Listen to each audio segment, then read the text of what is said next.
Yo, hey guys, how's it going? So this is the NickZack experience for Wes World. Now, you might be asking, why are you doing a NickZack experience for such a weekly-ish tournament, right? Well, Lethbridge tournaments are always the best, right? So I figured, I'll do one. It'll probably be fun. I'll probably get some good clips. So, and lots of matches, right? Lots of matches as well, so it's probably going to be fun. Plus, it's a car trip and everything. Who doesn't like car trips and videos, right? But yeah, so step 1 of every tournament, bring your controller. I already did. Step 2 of every tournament is find your carpool, right? So I can't explain it right now because I don't have a map on me, but I'm really close to Bryce. And Heritage Station is also really close to Bryce. And I'm going to wake up at 5 a.m. regardless, because I'm an early bird, right? So regardless of how this works out, I'm waking up early. So basically, I can buffer at Heritage Station for Bryce, and Bryce can always pick me up first. Because then afterwards he has to pick up Evan. And Evan lives far away from both of us. So basically, what I said he should do, pick me up first, and then go pick up Evan. He said, no, that's not going to work. So basically, right now I'm heading to Bryce's house. It's probably only like 6 a.m. right now, I don't mind. Anyway, so I head over to Bryce's house, and then, you know, Bryce and I will just go towards Evan. That way I get to, like, do this optimally, and, like, he gets to think he does it optimally. So everything works out. Cool, I'll see you guys later. So I got on the bus, and then, I was about to go to Bryce's, but then I realized I was an hour early. So this is a very NickZack problem, but I'm just gonna go and get a coffee, because like I need 2 coffees a day anyways, right? So basically the deal is I'm gonna get a coffee, wait half an hour for the next bus, then hop on, and then everything works out. The only problem is McDonald's might not be open, but if it's not, then I guess that's sort of, yeah. Oh, it's open. Okay, cool, see ya. Okay, just got my coffee and finished it, and so I waited for the next bus. The next bus is coming at 7:30, and yeah, and I got off the bus stop at 7. So I'm just going to the bus stop, and then hopefully I have a hard time finding Bryce's house so I can stall, and then I'll get to his house by exactly 8. He just got off the bus. It's a lot brighter out, which is good. Yeah, and somehow I'm still early, even after like delaying myself for like an hour. I don't know how. Like now I know how people who are late feel, because like they're just trying to say, instead of delaying themselves, they're trying to be here on time, right? Like it's a give and take, right? You know, you try so hard to be on time, but then, you know, you just can't avoid like coming at the wrong time. Regardless, I'm just going to see Bryce. And yeah, he doesn't know any of this. I'm just gonna tell him I'm like 10 minutes early. I don't know, maybe wait outside his house or something. If there's anybody in Lethbridge that I enjoy playing against the most, it's Kia. Like, he's so good at like just thinking about the game logically, and then just like each time I go against him or like play friendlies with him, even not even in bracket, but like each time I just play melee against him, I learn something new. And it's not just like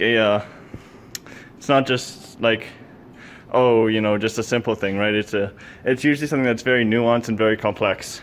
Like, he's really good at power shielding laser, right? So I just lasered less, and then, you know, most stuff worked out. But like, it's not just laser less, it's more nuanced than that, right?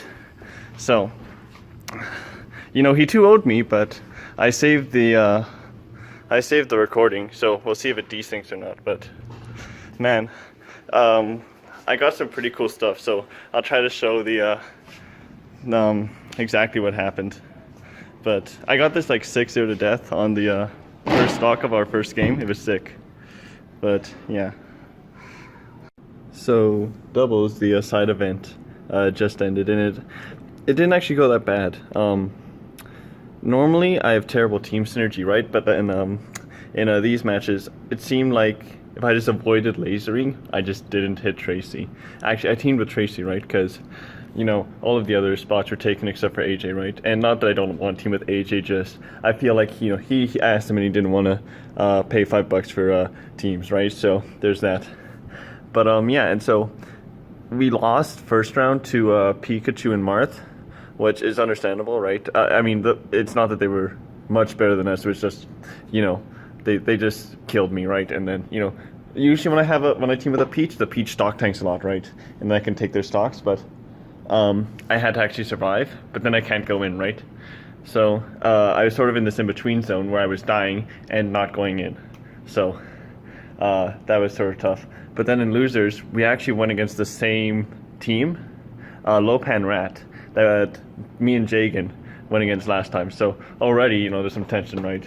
Because yeah, last time I paused and I lost the game for both me and Jagan, right? So I make sure that pause is off, obviously, right? So I don't ruin the game for us. And yeah, so there's that. And then I just go in, right? And it's game 2. I was down to 1 stock, and everyone else was at 3 stocks, you know, standard stuff. And then I get a double kill. I think I took a Falcon stock, I downed a Fox stock, so then that's 4 stocks each and it's even, right? And then I die at some point, and then Tracy's like doing some like decent stuff, right? She's just, you know, down smashing and then just like edge guarding.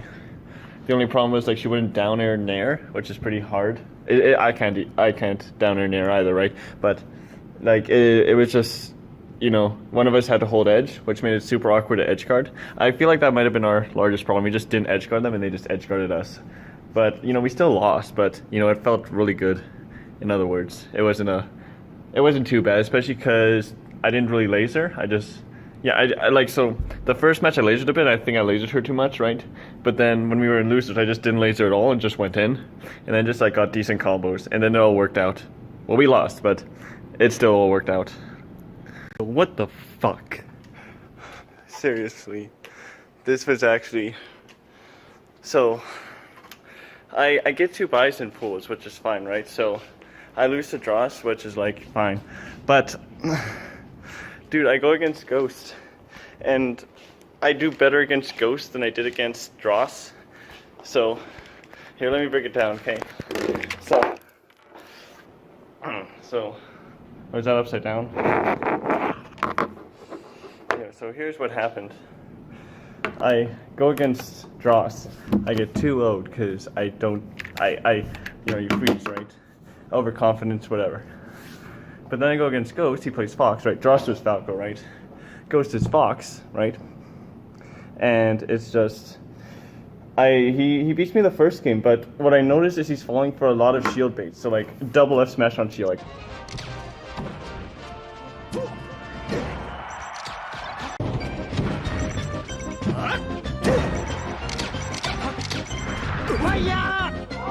Or like, just...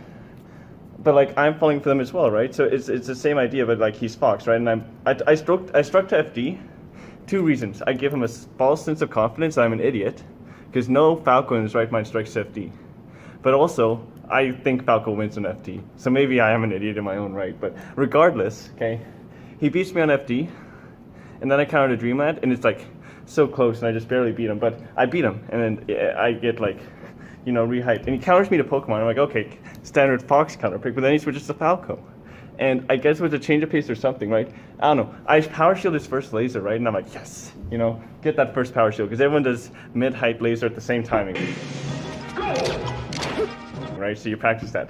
So I get that laser, that power shield laser, and it's everything's going great until second stock. And then I just don't combo him, and he combos me, and I get in the pit. And I'm like, what the fuck, the pit, right? And then, like, the pit, I get comboed, dare shine. Like, I get a kill off it in the end, but, like, I've racked up so much percent, and then by the end I'm down a stock. And normally this is when you burn up the heat, right? You turn it up, you know, fight or flight. Either you're down a stock, and it's the last game, so you go harder, but, you know, and normally that's fine, right? Normally I can, like, sometimes take 1 stock against a reasonable player, but I guess he was just more clutch. He played it more safe. And normally when someone has a lead, they're a little bit more risky, right?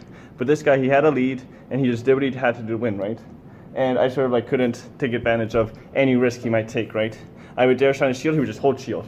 And I'm like, well, I could have shine grabbed him. But then by the time I realized I could have shine grabbed him, he's already gotten something out of shield, right? And it's just...